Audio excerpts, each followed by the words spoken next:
Okay, good morning, everyone. Welcome to all the service coordinators at the Regional Center. This is Kim Bailey. I'll be your speaker today, and I had the pleasure and the privilege of working with the service coordinators at Central Office yesterday to present this important topic of aging and dementia concerns for individuals living with intellectual and developmental disabilities. And I'm back today to work with you folks and happy to do so. And much of the material, as you can see on the screen, much of the material that I'm presenting today is work that was done by the NTG group, the National Task Group on Intellectual Disabilities and Dementia Practices. And so,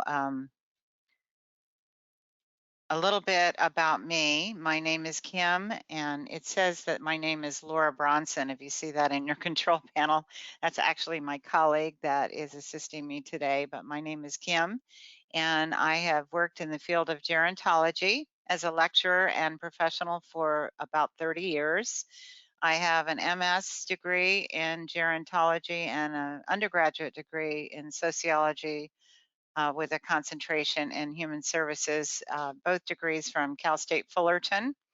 I'm the program and education specialist here at Alzheimer's Orange County, and I'm responsible for the development and of programs and education for families and individuals and professionals throughout the community.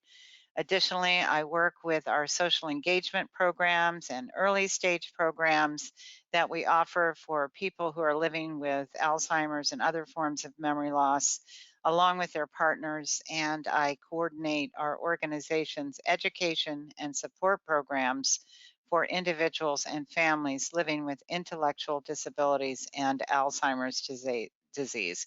And I'm very pleased, as I said, to be with you today. And I have worked with you all a little bit over the years in person and at both of the offices. And I had planned to be with you in person today, but of course, events have changed very quickly over the last couple of weeks. And so, in working with Dr. Ivers, we quickly scrambled to move this to a virtual platform, and I hope to be with you next time in person again. But today we're going to make do with a virtual setting, and I hope all of you are safe and snug in your home environment and not in the office. So, a little bit of housekeeping. Keep in mind a couple of things. One is that I have all of you automatically muted, and that will remain so throughout the course of the presentation. However, I want to give everyone the opportunity to ask questions, and I'm going to leave time at the end of the presentation for you to do so. And so feel free to type questions into the question box, and I will try to answer your questions and save that time at the end. And hopefully time will permit us to have a dialogue at the end. If for any reason I'm unable to answer your questions, please email me. You have my email there on the screen, and I will respond to you in a timely manner. Just as a warning, I don't have my usual tech support for this session. I don't anticipate any problems. We did have a couple of little glitches yesterday when I worked with the other group.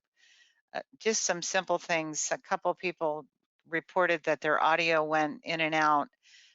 We talked to the folks at GoToWebinar, and it turns out that they're sort of inundated at this time, as you might imagine, due to everyone trying to go virtual at the same time. And so I'm hoping that we don't have any problems today.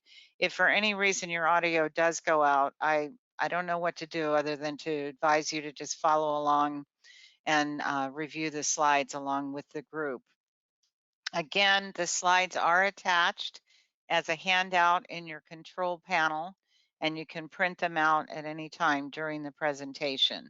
And in just a second, I'm going to show you on the next slide a screenshot of your control panel to give you a better idea if you're unfamiliar with doing GoToWebinar. Additionally, we would like for you to kindly fill out an online evaluation at the conclusion of today's presentation.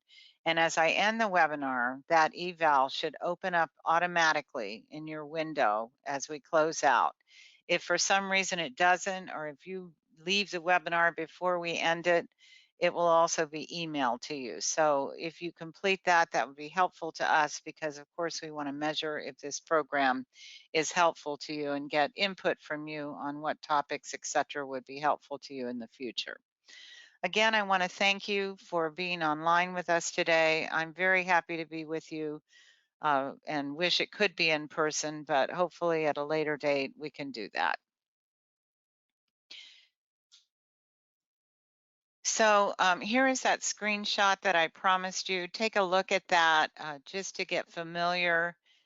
You have the ability to hide your control panel if it's distracting to you while we're going through the slides.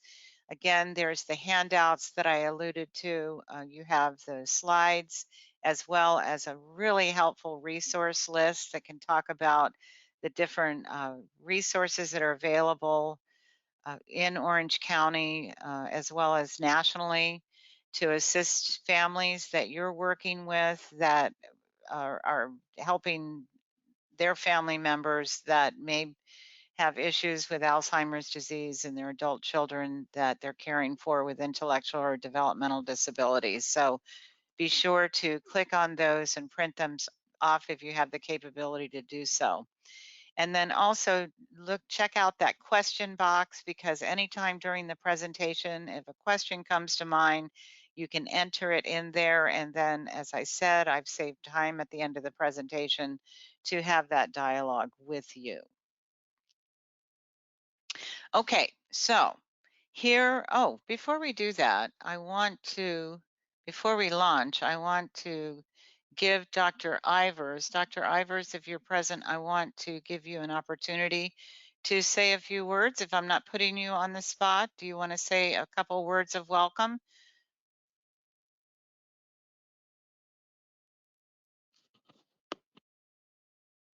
I thought I had the ability to unmute you. Perhaps not. I guess. Kim, Yes, there you are. Unmuted. So, but maybe she just left her desk. She must have stepped away. Okay, well, perhaps we can do that later then. Okay, but I will take this opportunity to thank Dr. Ivers for making these arrangements possible for me to have this opportunity to speak to the service coordinators. Thank you, Dr. Ivers. All right, so our goals for today. We want to develop an understanding of how the aging process impacts individuals who are living with intellectual and developmental disabilities. I would like for us to be able to describe Alzheimer's disease symptoms and really how these symptoms differ in the IDD population from the general population. The prevalence rates in the IDD population, and do they differ from the general population? And the progression in persons, particularly with Down syndrome, as well as other intellectual and developmental disabilities. We'd like to describe the change, and it's actually a dramatic change in approach to caring for persons with Down syndrome when they have Alzheimer's disease. And finally, identify strategies for communicating and managing challenging behaviors with individuals who have Down syndrome and Alzheimer's disease. And let me add a caveat here. The information that I'm going to share, it may be new for some of you, and for some of you, it may be review. And so, and it's also has some wider applicability. So not only are you working with families who are struggling with aging issues with their adult children that they're caring for, but you may also have friends, neighbors, perhaps even family members who are struggling with Alzheimer's disease. So it's really my hope that you'll walk away with useful information that can not only help you in your professional role, but also help your friends and neighbors, God forbid your family members. But, you know, here at Alzheimer's Orange County, we know we have about 85,000 people in Orange County alone who are struggling with some type of dementia. So I think it's useful information for all of us to have. And it's my hope that you'll just be better prepared in general. And so let's get underway by just talking a little bit about dementia in general. No, I'm sorry. First, we're going to start with aging in general. So, when we think about aging in general, how do we define it? Well, it's really a process that starts at birth, and it's an active process that occurs over an individual's lifespan, starting with birth, and it ranges all the way until death of an individual. And it is, in fact, a truly unique journey for each individual. And there are a number of conditions that impact the aging process, but the major factors that come into play are genetics, lifestyle, environment, and attitudes. So we can't do anything about genetics, but lifestyle is something that all of us can think about, and there are modifiable factors there. There are modifiable factors around environment and also about attitudes. And so, kind of think about, parse these things out, and think about how these four factors come into play when we think about the IDD population. And if you look at aging as a lifespan approach, we sort of know that it's based on the premise that what happens in childhood and young adulthood affects the quality of life in old age. And really, when you think about our IDD population, old age is a relatively new phenomenon for this population. And I am thinking in particular of the support group that we've been involved in for the past, I want to say 5 years, in partnership with the Regional Center, the UCI Down Syndrome Clinic, and the Down Syndrome Association of Orange County. We've been partnering together to provide a caregiver support group for families that are providing care for aging Down syndrome adult children who are experiencing symptoms of Alzheimer's disease.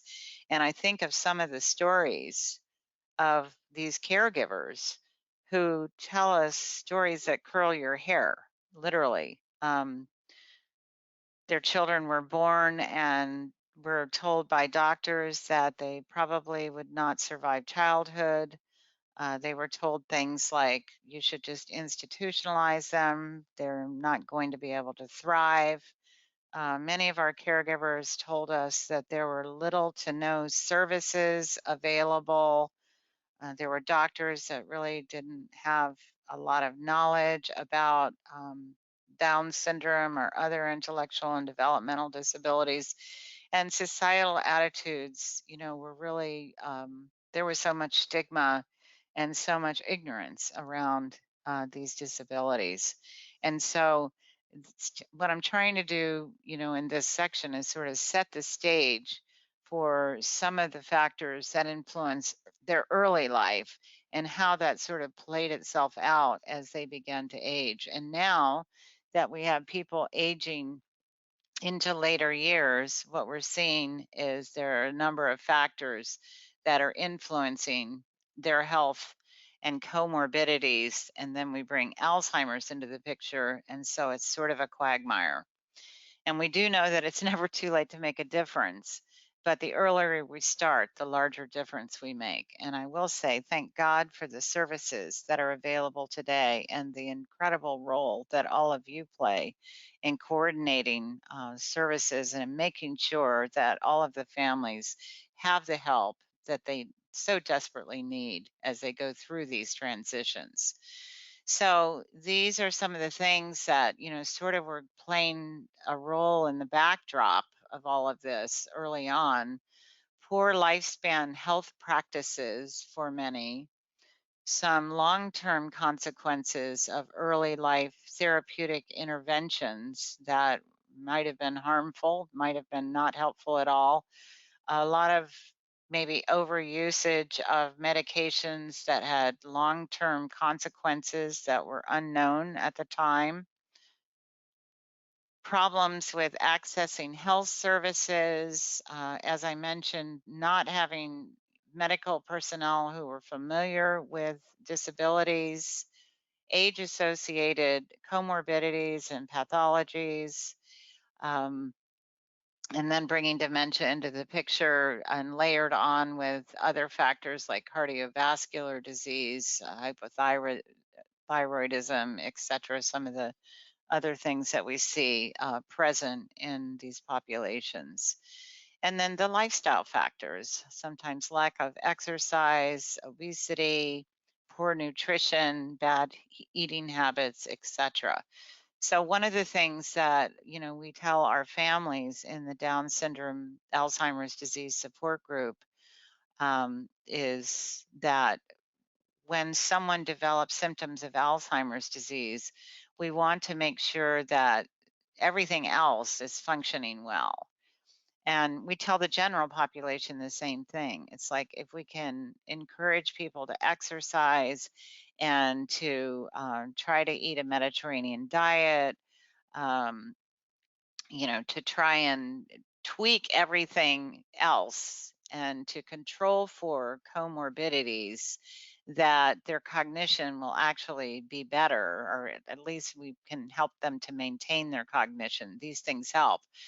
But of course, people with Down syndrome and other IDD often have sensory deficits, poor vision, dental issues, infections, etc. So we want to try to control for all of those things and encourage people to be as healthy as possible with the presence of Alzheimer's disease. So these are things that you can advise families.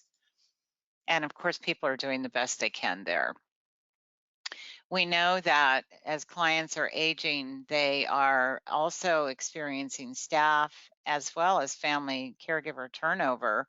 I know in our group, we've seen transitions where adult or parents have passed away and the care of adult children has been turned over to siblings, or they're living in group homes and there's been staff turnover. There's also turnover in their medical providers, and then their medical history is sometimes missing or fragmented. And so as a result, their baseline functioning is not always well established. And then they're seeing new providers who don't have that history, and maybe they're not trained in aging practices. So all of this sort of sets a stage for challenges with clients who are developing dementia. The good news is that, and I'm proud to say this, we are in an area where the resources are excellent. And I'll tell you toward the end of the presentation, if you're not already aware, and I'm sure that you are, that we have a state-of-the-art clinic here that is involved in not only doing evaluations for dementia for our clients, our patients with Down syndrome, but also world-class leading cutting-edge research, and that is UCI Mind, specifically the clinic that is invested in seeing Down syndrome patients. And so under the direction of Dr. Ira Lott and the clinic manager, Eric Duran, and I'll be sharing that information if you don't already know about it later in the presentation, and it's also included in the resource handout. And so we have that resource. We're fortunate to have that resource here in Orange County, as well as all of the wonderful vendors that you have through the regional center, the Down Syndrome Association, Kelly Perez, as well as the support that we're able to offer families through Alzheimer's Orange County. So we have a great collaboration here in Orange County, which spells out good news for the families that you are working with. But you're the linchpin of it all, and you do a fantastic job, and I commend you for that. So now let's switch gears and talk about dementia, and so that you have a baseline of understanding about it. And of course, this is review for many of you, but when we talk about dementia, it's really a broad umbrella term. The word dementia doesn't mean a disease in and of itself, but rather it's defining a broad range of brain impairments that are all progressive and degenerative in nature. All dementias progress and involve loss of memory and the ability to uh, have good judgment and thinking capabilities, and they involve loss of abilities to take care of oneself, decline in activities of daily living, etc. So, and it's severe enough to interfere with daily functioning. So again, that's a term, it's a broad term that describes a group of symptoms. It's not a specific disease, but if you if you think of it as a broad umbrella term, the uh, there are many different types of irreversible dementias, and Alzheimer's is number one. And we're going to really kind of focus in on Alzheimer's today because it is the most common form of dementing illness, and it is the one that affects the IDD population, most specifically the Down syndrome population, the most.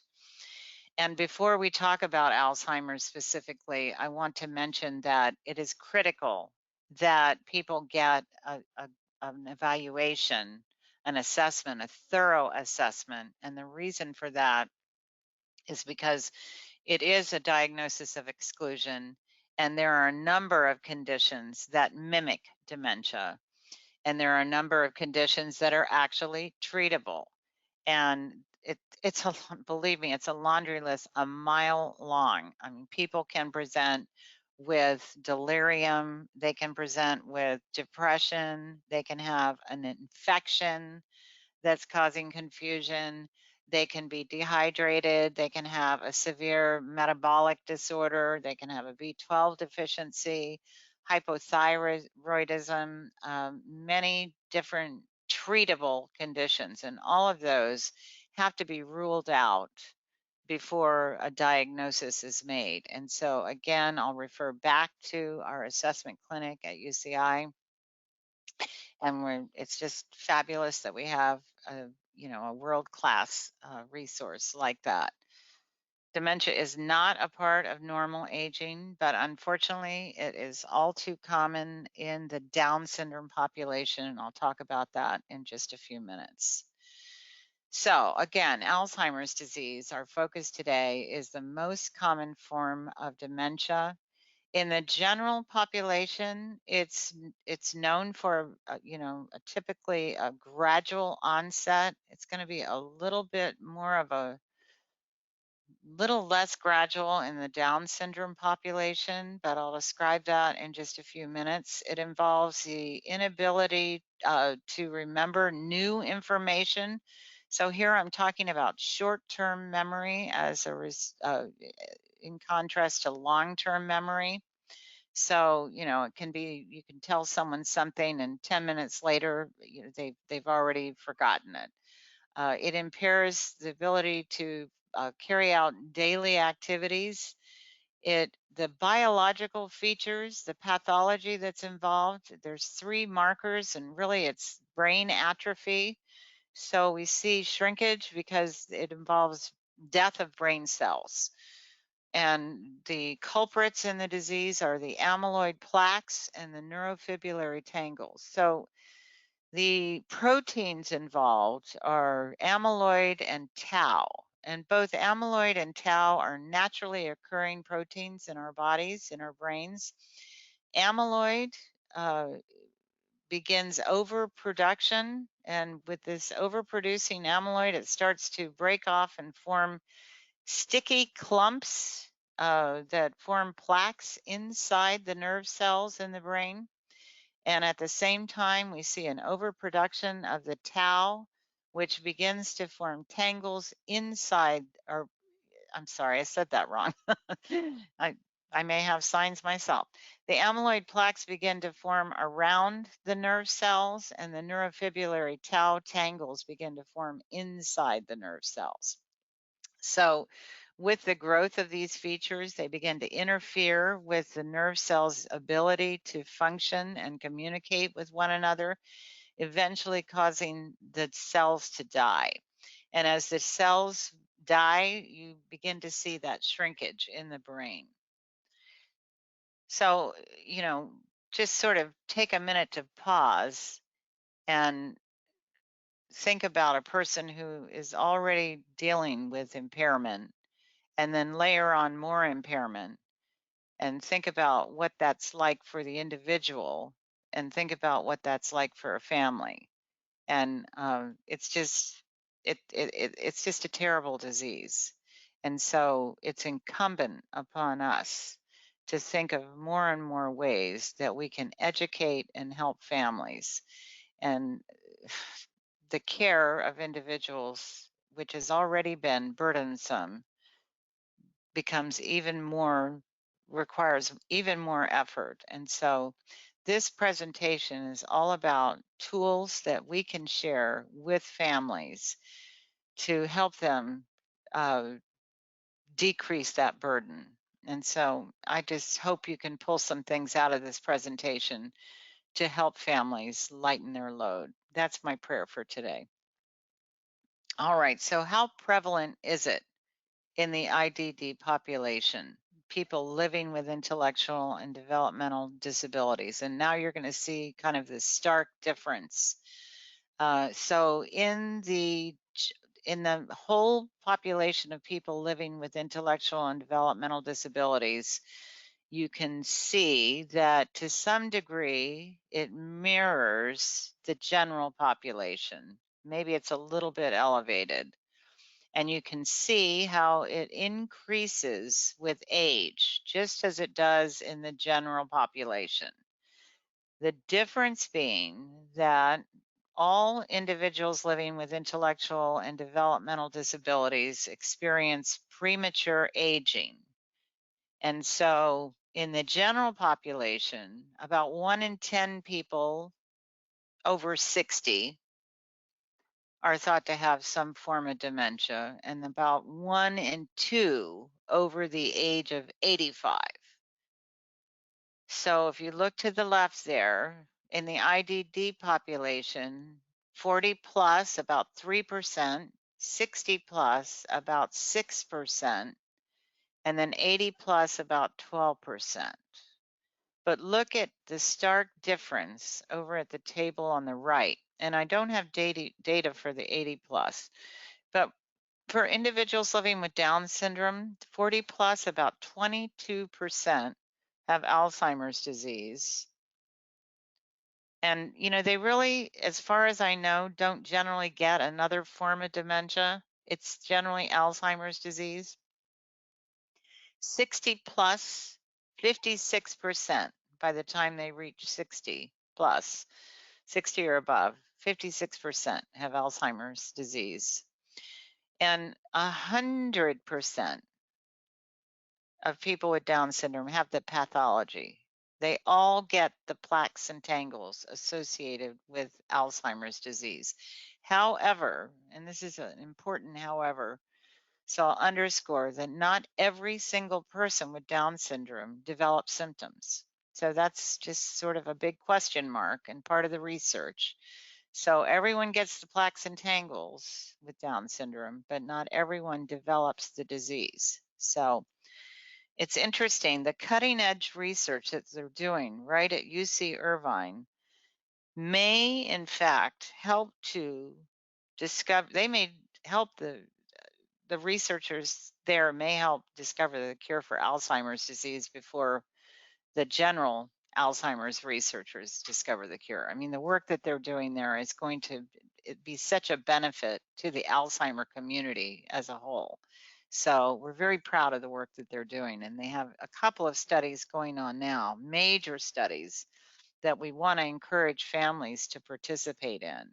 So we want to send people to the Down syndrome clinic and encourage them to not only get an assessment, and a baseline assessment at that. And that should really be obtained by age 40, so that there's a baseline and then changes can be measured later on. And we want to also encourage them to get involved in the groundbreaking research. All right. So that's a little something about the prevalence.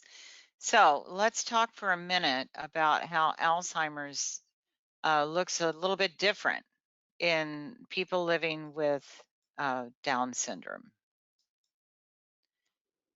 One of the symptoms that doesn't occur in the general population is that we see an abrupt onset of seizure activity when there's been no previous history. So that is something that you can kind of listen for in families talking about their adult children with Down syndrome. If they are reporting all of a sudden that people are their adult children are having seizures, then that can be a definite sign that they may be developing Alzheimer's disease. Also, if they are suddenly showing incontinence when they've always been independent with their toileting, that's another sign. And then the hallmark of Alzheimer's is, I've mentioned already, that short-term memory and also sleep-wake cycle disruptions. On the next slide, I'll show you more symptoms. Before I do, I want to just make sure everyone knows that just as in the general population, the course of and the symptoms, the way they present is unpredictable and unique to the individual. More signs of changes in personality, which is so sad. You know, all of us who work with children with Down syndrome know that they they just have such a joy for living and such a high level of enthusiasm and zest for life. And so we start to see changes as they age and develop Alzheimer's. We see a reduction in their ability to want to be sociable, problems with conversing or expressing themselves, lack of interest in unusual activities, problems with focus and attention, fearfulness or anxiety, sadness, irritability, restlessness. Again, those seizures that have their onset in adulthood, increased noisiness or excitability. And then gait issues, changes in coordination and walking.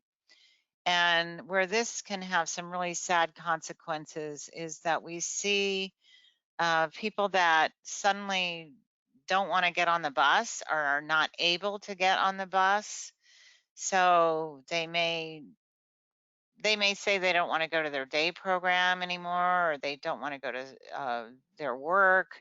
And sometimes it has to do with the fear factor or just afraid that, they are that issue that I talked about, not wanting to be sociable. But sometimes it's about their changes in gait or their inability to negotiate steps onto the bus. So that worsens rather quickly, and we see people become non-ambulatory and wheelchair bound pretty quickly. Unfortunately, there's a rapid progression in people's Alzheimer's progression. And it's typically, although every course is different, as I just mentioned, typically the course of the disease runs about 5 years. And we have to be very sensitive in talking about this, of course. In the general population, it's variable and it can last anywhere from 3 to 20 years. And people can remain physically healthy for a very long time, but that's not so in the Down syndrome population. It moves very much more quickly, unfortunately. Okay, so we're going to kind of shift gears and talk about the type of care that is needed for a person with Down syndrome or another intellectual or a developmental disability, and how that really kind of requires a shift in our thinking. We already know that the person sees the world in a different way, but that's going to change even more perceptually for them. They're going to take in information differently, even more differently than they did in the past. They just simply are not going to see the world the same way that we do. And, the way we perceive the world is going to be very different for them. They may perceive things in a very threatening way going forward. So we need to enter their reality because they may not be able to conform to ours. They won't. I mean, this requires us to be very empathetic, even more than the past. We need to be patient, supporting, and understand that they can't change. And but we can. We can. We have the ability to change. And so all of this next section is difficult because a lot of the teachings and the material involve things that parents have been doing all their lives. And so it's a little bit demeaning is not the right word, but it's a little bit repetitive. And I know I was teaching one class, and one of the caregivers said to me, you know, this is the same stuff that we've been doing all our lives. And so the only thing I can think of to say about that is that it's like the same skills, but they have to be ratcheted up.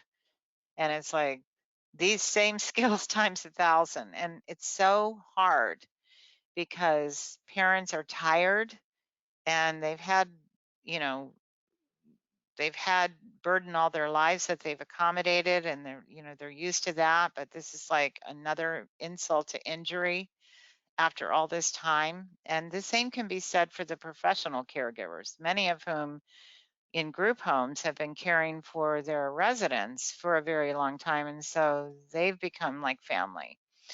So it's really hard. So, you know, we keep that in mind when we're working with the families and the professional staff.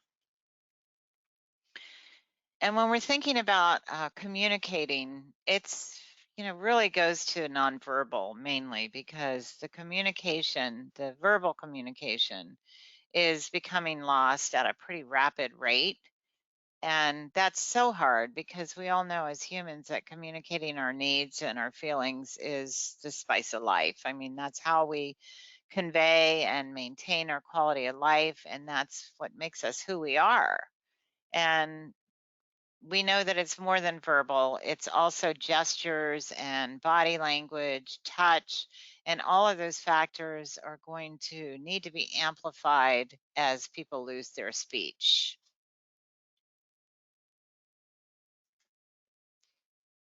We also know that people with dementia are really good at reading body language. Even as they lose their ability to understand speech, it's like they can still read our emotions. And there are a couple of things that are helpful when we're trying to make a connection with them. One is to identify yourself. I know that it seems silly when we're working with family members or people that we know really well. I cared for someone with Alzheimer's for 6 years, and I constantly identified myself. And I didn't do it in a weird way. I would just say, hey, it's Kim. I'm so happy to be here. We're going to have a great time today. And it was just my way of cueing her to help her save face because I knew she would be really deeply embarrassed if she couldn't remember my name. And as time went on, it really didn't even matter anymore. I mean, she really just called me you. That was my name, you. You have to remain patient and calm. You don't stand over someone or get in their space because that becomes very intimidating and feels very threatening to them. We do know that sensory information is changed in this disease. For example, vision starts to slant downward. So we want to stay at or below their eye level. And this is particularly good information for Down syndrome because we know that they already have sensory deficits and many have poor vision. And so keep in mind that good body language that I already alluded to, smile, be very open, and if the person is comfortable with body contact, patting or holding the person's hand can be reassuring. Of course, we can't be doing any of that now, unfortunately. And just keep in mind that, as I said, they can read your emotions very well. And we all know that emotions are contagious. They're going to kind of mimic the emotions that you're displaying. And, when we're working with families, we know that a calm and relaxed caregiver is going to equal a calm and relaxed family member or client. Okay, so there are 4 communication strategies that I want to go over with you. And these, again, are strategies that are pretty basic that you can share with families. The first one is that difficult behaviors can't be changed with words. It means that they can't change. We can't tell them what to do. We have to change. Number one, our approach, our reaction to the behavior. We walk in a room, we see a person doing something they shouldn't be doing. We can't freak out because, again, emotions are contagious. So if we freak out, that'll just escalate the behavior. We can also, some behaviors are the result of the environment. So we might be able to make some tweaks to the environment. We know that individuals with dementia have short-term memory loss, so telling them over and over again to do something differently isn't going to help at all. It's only going to make things worse. So we just can't tell them, they can't be told what to do or not to do. We can't expect that. We have to lower our expectations. When we do, we will lower our frustrations. Number 2, we don't say no and we never argue. We have an expression or a statement that we make around Alzheimer's Orange County a lot. And it's, we never get in an argument with a person with dementia because if we do, we can never win. So the goal is always going to be not to be correct. And, that's something that Americans in general here in this country, we struggle with that. I think we just always want to be right. And if someone makes a statement, we want to correct them. So no more correcting because you can't reason with a person who doesn't have the intellectual capacity to process. You just can't do it. It's ridiculous. But yet we find ourselves doing it anyway. And actually, I'll make a confession. In 6 years of caregiving, I would catch myself, trying to reason with the person I cared for. And I would just stop and have to laugh at myself. And I thought, oh my gosh, you teach these classes for a living and you can't even do what you tell your attendees to do. But it's just sort of a natural, it's human. We're being human. But we know that arguing just encourages frustration, fear, and it can provoke anger. And that is not our goal. So our goal is to not be correct and to remember that the person is declining in their reasoning skills. At the same time, they're increasing in their emotional reactions. So we want to maintain a balance, and we know that feelings are more important than facts. So if, your client tells you that she's a rock star or a movie star, just say, wow, that is so cool. Can I have your autograph? It really doesn't do any good to correct someone. And, just let them live in this reality that they have constructed for themselves. I think it's great. And, the goal is to have a good outcome. It's not to be correct. I told the group yesterday that if I had practiced some of these things with my husband back in the day, I would probably still be married, but instead I'm divorced, but hey, that's the past. Humor doesn't work in a webinar if I don't have a class in front of me to laugh. So I'm sure my jokes are pretty poor anyway, but let's go on. Number 3, it's their reality and you must enter it. So here we're talking about very old-fashioned technique of validation. Again, our caregiving families have been using this all along, but we want to just keep emphasizing it because it builds empathy, it creates trust, it enhances security that they really need because with Alzheimer's, they're feeling, this sense of confusion and anxiety, pretty much all the time. So if you validate them, you know, whatever it is that they're expressing, you can just enter their reality and reminisce with them. the example here is perfect. You know, Tom tells you his mother came and visited him today. And you're thinking, his mother died last year. Instead of saying, oh, honey, your mom died last year, you say, oh, how wonderful. That must have been a wonderful visit for you.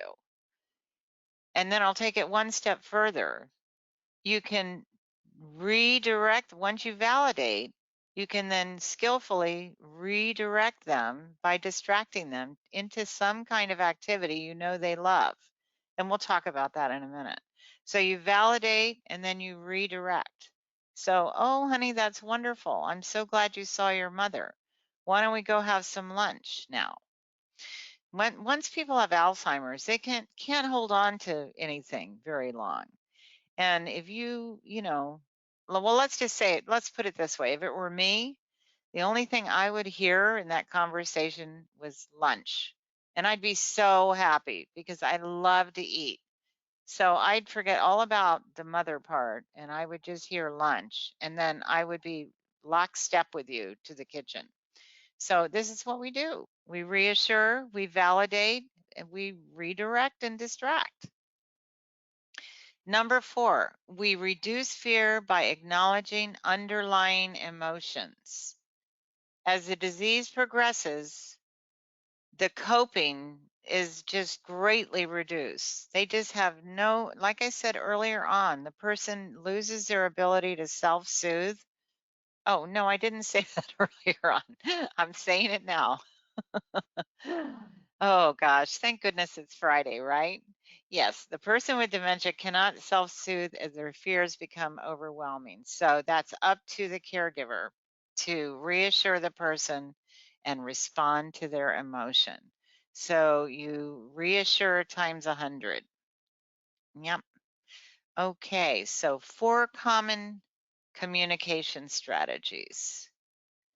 All right, I'm going to just give you guys a second to take a look at this because it's really a little bit of a rehash of what I've been talking about. There might be a couple of extra points on here, but it's all just common sense, really.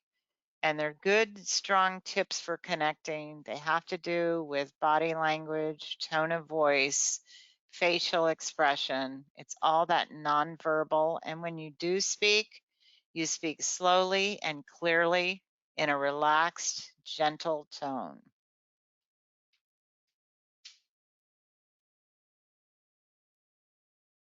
So just take a look there. Oh, Amber, you're laughing. I love it. Thank you so much. I do appreciate that. Okay. So, you know, we've sort of talked about how we make a connection. We've talked about our nonverbal, you know, ways of reaching out. And we talked about some kind of, you know, ways to make that, ways to communicate. So even with all of that and our approach being right and trying to do everything the right way, we're still going to see some of these behaviors. You know, we've probably been seeing them all along to some degree. And so keep in mind that not everyone, what I said earlier, that, you know, people are going to go through the disease in their own way and in their own time. Not everyone is going to get all of these symptoms, but these are sort of generally what we see. And they run the gamut from pacing and wandering to changes in personality. But we have, you know, some strategies and, you know, we come up with some strategies and they may work for a while until they don't. And then people have to be innovative and come up with other things. But the first thing we do is sort of look at them. Whoops. Okay.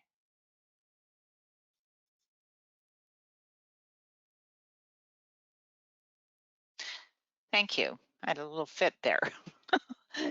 First thing we have to do is sort of analyze the degree of severity. And we have to ask ourselves, like, who is this a problem for? Because behaviors can range from, you know, just being frustrating or annoying to those that have the potential for serious harm. So, you know, if someone's just repeating themselves over and over again. Yes, that's annoying, but that isn't as bad. That's not on a scale with someone who's displaying aggressive, angry behavior. So we have to just sort of say to ourselves, is this something that's just a problem for me? Because if it's just a problem for me, I may just ignore it. Like if a person is wearing 3 shirts at the same time or mismatched clothes, different color socks, that's something we can live with, right? But if it has the potential for harm, then we have to intervene. And the reason I'm saying this is that it's really hard to change a behavior. And so there's, a lot to be said for letting certain things go. And by the way, and I should have, really inserted this slide a little bit earlier. Uh, when we're caring for someone with dementia, it really requires a paradigm shift. And this is something that I stress when I'm going out and doing training of professional care staff as well as family members, because it's kind of drilled into everybody that we want to keep teaching new skills to people that are living with intellectual and developmental disabilities. But once Alzheimer's is on the scene, we're going to shift away from rehabilitation to habilitation, meaning that we're just going to help people stay safe and comfortable. And this is difficult, very difficult, especially for professionals who are used to goals and skills and, increasing skills. And, it's just really difficult. But I wanted to mention that, and I'll probably circle back to this again if there's time, but just keep this in mind that it's a shift in thinking that is very important, and we need to move away from trying to help people improve to just helping them maintain skills that are beginning to be lost, and just keeping people safe and comfortable. All right, so back to behaviors. In general, we're not going to reason or argue. We've already covered that. We're going to stay calm. We're going to make sure we have their attention.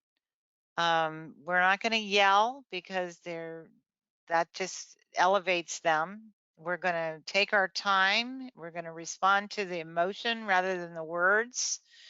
We're going to watch, in other words, watch their expression, watch their body language. We're going to distract and redirect, as I said earlier. And if we get upset, it's okay sometimes just to step away a little bit and try again in a few minutes. Stop and ask. And this is where really we're directing family members and staff to sort of become a private detective. Take a look and try to figure out what exactly is the behavior that they're doing. Is there a pattern that we're seeing? What time of day does it happen? Who is present? Is there some kind of problem with, sometimes they have an association issue, like there was a particular person they think they don't like, or they remind them of someone.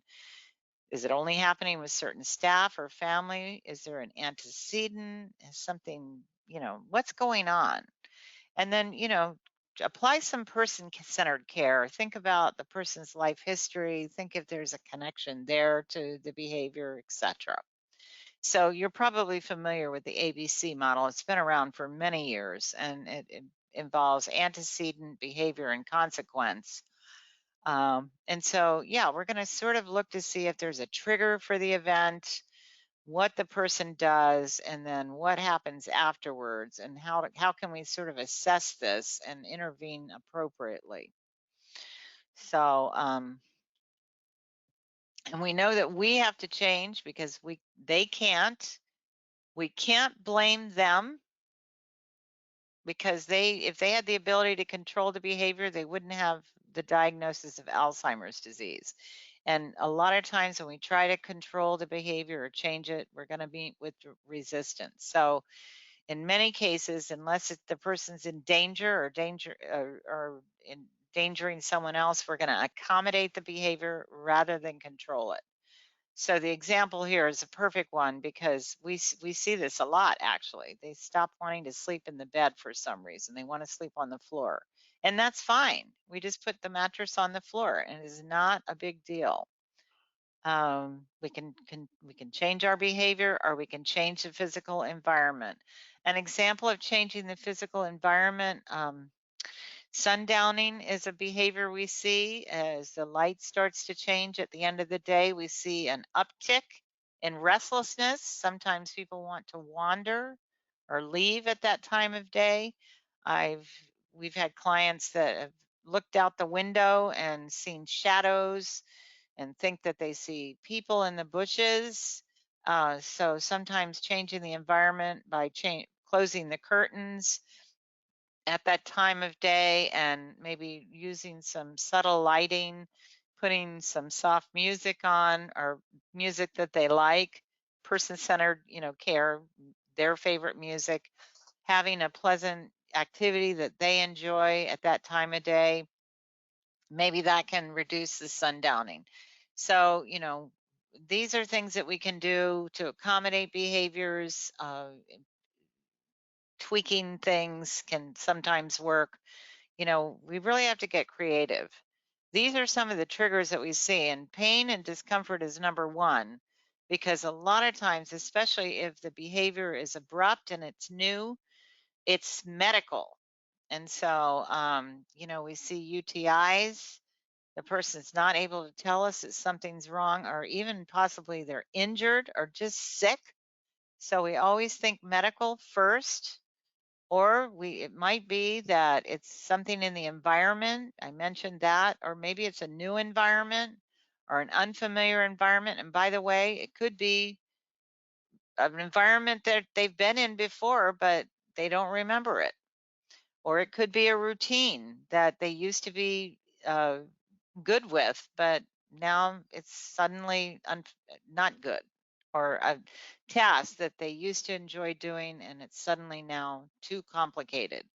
So, and again, families are bewildered by this. They'll tell me, I remember one woman in my support group, her son had been the usher at his church for many years, and it was his job to hand out the bulletins, and he lived for that job. And how so many of your clients are like that. They have a role that they play, and they play it with gusto, and they look forward to it. And suddenly this job was just too overwhelming for him, and it was heartbreaking for everyone. But sometimes they can still do it, but it has to be broken down and made more simple for them. Okay, again, we have to stop thinking about our clients in terms of the ability to gain skills. That's no longer possible, because now we just want to support that person. It's not about gaining or even maintaining skills. They are going to be dropping skills now. We just want to keep them safe. We want to keep them comfortable. We want to maintain their quality of life in any way possible. We want to adapt activities so that they become failure free to the best of our ability. Okay. This part, I skipped over this part yesterday because for the same reason I'm going to do it today, because we are going to run short of time. And there's another section that I do want to spend time on, and I want to leave time for questions. So, but let me just say that there are 5 key concepts. Again, they're just all sort of common sense, and you're probably already familiar with them. They're maintenance support. I'll just kind of scroll through here. Maintenance support is one best practice. It's just how to sort of try to maintain remaining abilities. There's the validation approach, which we really have already talked about. There's to reorient or not reorient, and we've basically talked about that too. It's about not trying to correct someone or reorient them. It's about distracting and diverting. We've mentioned that, and there's examples, and you can go over all of this on your own time with your slides and practice. There's some hints. All of this you can share with your families. Of course, we have to be flexible. And this part I want to talk about just, you already have been seeing this. And in fact, the last time I went out to both of the regional center offices, you talked to me about this, the impact that you're seeing now on the families. We know that many adults with Down syndrome are living with their parents or now living with their siblings. You're already acutely aware that they're at a high risk of developing Alzheimer's and that it's posing severe challenges for older age family members. They're seeing those behavioral changes that we've talked about. I'm reminding you that the physical needs are going to become more prominent, with those gait changes. I mentioned early on in the presentation that obesity is a factor with many Down syndrome individuals, and that comes into play as we see ambulatory and mobility changes. I have caregivers in my group that had, cared for their loved one at home for their entire life. And then as they developed Alzheimer's, they said, we just can't lift them and transfer them anymore. They're going to have to go into placement. So, yeah, I mean, older parents and siblings we're seeing them just become less capable of providing that care at home anymore due to the physical demands and, of course, the emotional demands. And so we just want to keep an eye out, for these families because we want to try to get ahead of the crisis. We don't want to wait until there's a crisis. We want to be advising families to think about placement before that crisis hits. So the NTG task force that I mentioned at the beginning of the presentation sort of took a look at where people were living across the country, and the demographics may be a little different here in Orange County, but they found that most were living at home with families, and they identified their greatest needs in terms of helping to identify the cause of changes. They need respite, support groups, and other aids. They need to have more planning for eventualities like placement, as I just said, and they need help within their own families with their own aging. So we saw this play itself out in our support group. Our little support group was kind of a great little sample in and of itself, because we saw caregivers who not only were caring for people, with living with Down syndrome and Alzheimer's, but we saw those caregivers showing signs of Alzheimer's themselves. So it's like such a double whammy. And then for some individuals living with Down syndrome and other IDD, they were living on their own. And so their greatest needs are in terms of identifying that Alzheimer's is present and then sorting out what natural supports are already in place, aiding housemates, and locating alternative living. And then for those individuals who are living in group living settings, their greatest needs are identified as adapting housing, educating staff, and continued follow up for other conditions. So, how can we support family members? Well, you guys wrote the book on this. You already know that we do our best to keep open lines of communication. And of course, you have just incredible caseloads and huge numbers of people that you're dealing with. And so it's really hard. And I commend all of you for the fantastic job that you're doing with, such a diverse caseload. But if possible, if you could inform them about the diagnostic process, and you don't have to know what that looks like, you just need to let them know that baseline evaluations are provided here at the clinic at UCI, and I'm going to show you that number and give you that information in just a couple of minutes. And all they have to do is call the number. And if you can just encourage them to do that, that would be fantastic.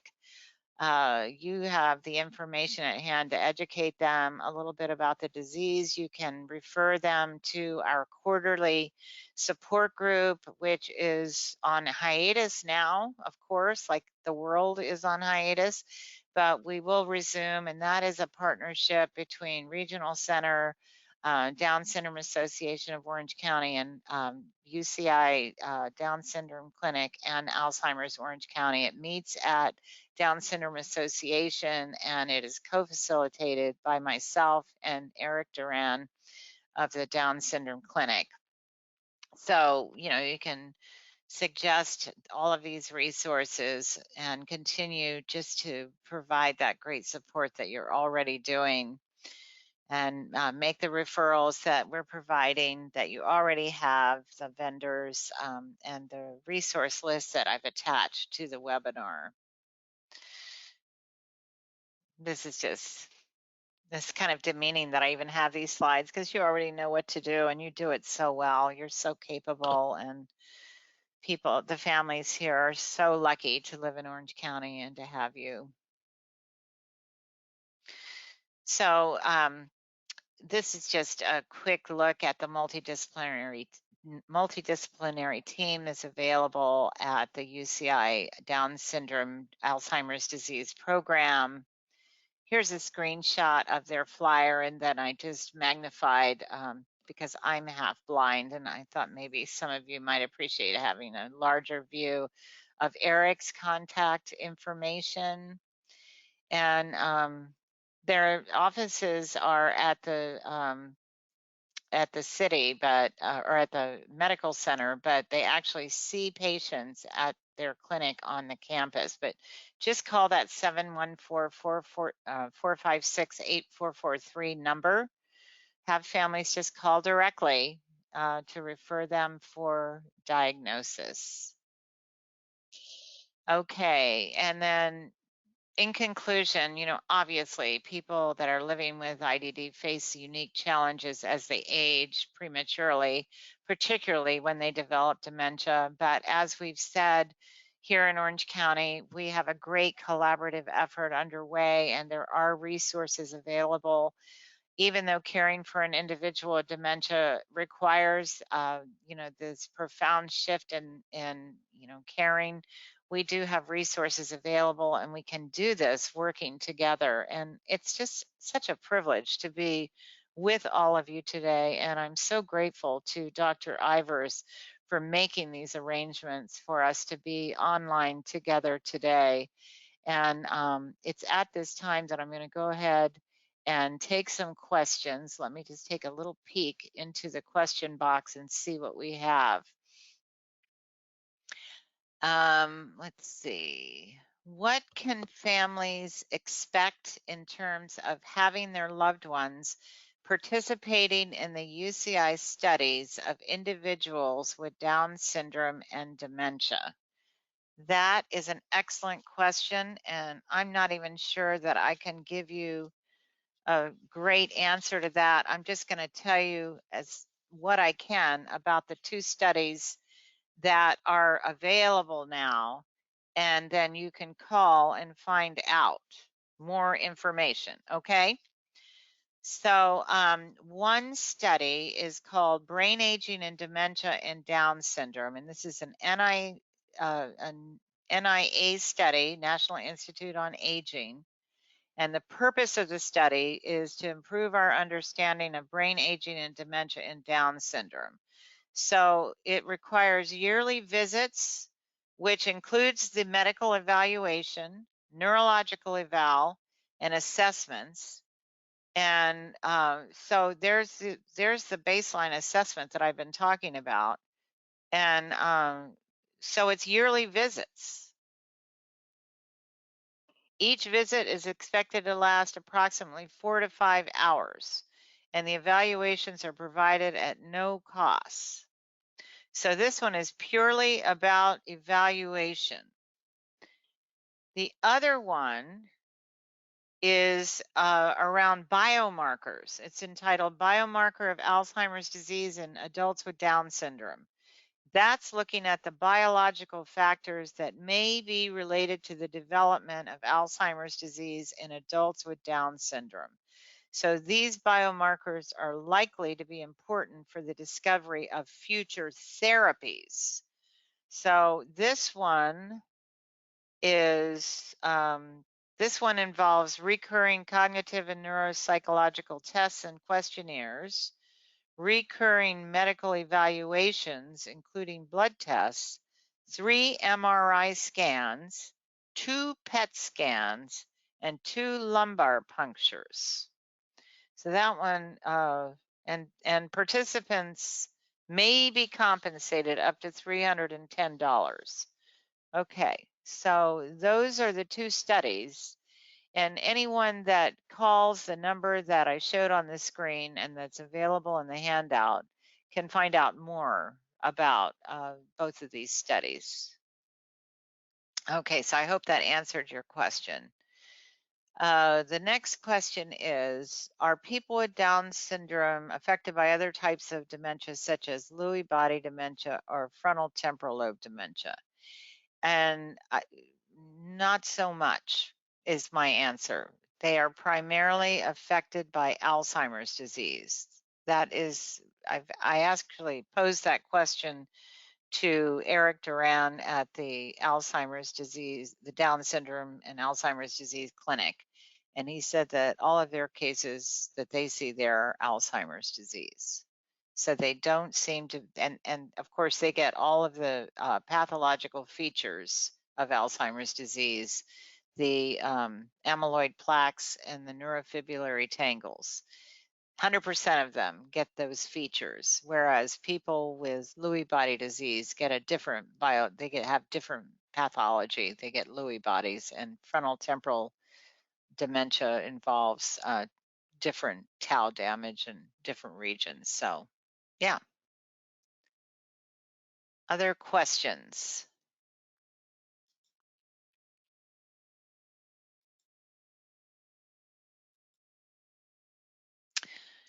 Okay. Okay, so I think that's all the questions that we have. And so, again, I want to thank all of you for being online with me today. And I want to thank Dr. Bonnie Ivers again. And I hope all of you, I wish you just the very best of luck with conducting your work as we go forward during this, this new life that we're living under the threat of the coronavirus. And my prayer is that you stay safe and healthy while you continue to help the families and clients of the regional center. Thank you and have a good day and a safe and healthy weekend. Bye-bye. Wait for your evaluation to pop up as you leave the webinar. Bye-bye.